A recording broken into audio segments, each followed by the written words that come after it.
Hey, what's going on, everybody? This is K-Bro. I'm coming to you today. I want to talk about the 2018 NBA draft prospect. In particular, I wanted to talk about Deandre Ayton. He's my number one prospect. I know he'll be the number one overall pick in the NBA draft for the Phoenix Suns. So I want to get into some strengths and weaknesses about Deandre. First of all, we're going to start off with some strengths. First thing that jumps out is his actual size. 7'1", 260 pounds. Okay. 7'5" wingspan. So he has a lot of height and length to play the center position in the NBA. Okay. And when you have a player like Deandre, these players don't come around. Players like him don't come around very often. It's what we call a generational prospect. As you can see from the video, I mean, look at him. He's towers over everybody. And he's such a physical freak, physical specimen as it pertains to basketball. And you just don't see many people like that coming as a freshman in college.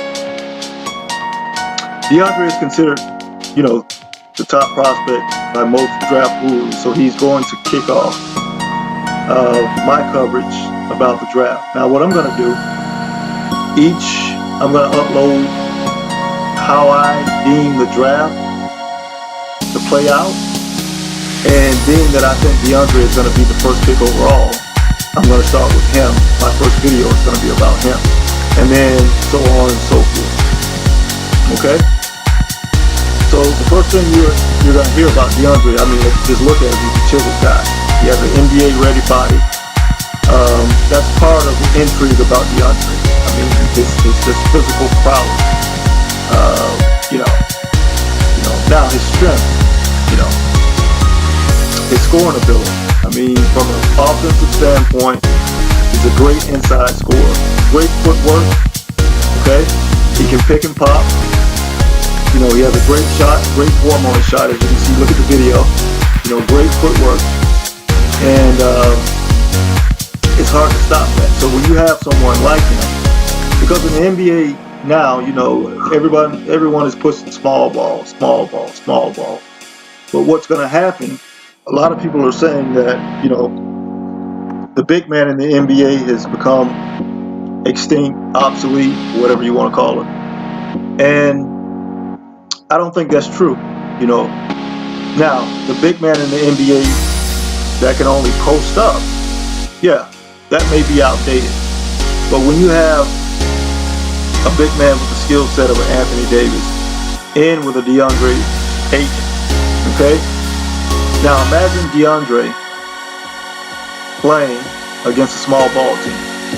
And keep in mind, he has guard skill. He can put the ball on the floor. He has a jump shot. He can post you up, and he can shoot free throws. So there's no half of Deandre when it comes to him. I think he shoots about 74-75% on his free throw shooting. Okay? And he's so explosive. He can get off the floor his first and second jump. I mean, his second jump is quicker than most players' first jump. So this is how explosive that he is. He is. As far as getting up, getting those rebounds, awesome rebounder. Now, a lot of the knock on him is, okay, he wasn't engaged on defense. His defense is not up to par. But I would say to that, one, I think, he was playing out of position at Arizona. He was playing the 4 spot because he had to play along with Drazen Ristic. I think he played the 5, Ayton played the 4, and the reason why Ayton played the 4 is because Ayton's so athletic. He can go out and play the pick and roll, and he can guard the perimeter.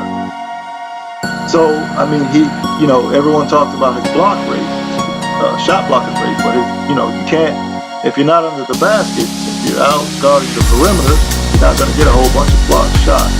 And I think he averaged 2 block shots a game. So that's something, once he gets put in the 5, once he reaches the NBA, I think those numbers would increase. So again, yeah, he was playing out of position. He was playing the 4 spot, but he's a 5. He's an actual 5. As far as playing the pick and roll and playing perimeter players, I think he does a great job for a man his size.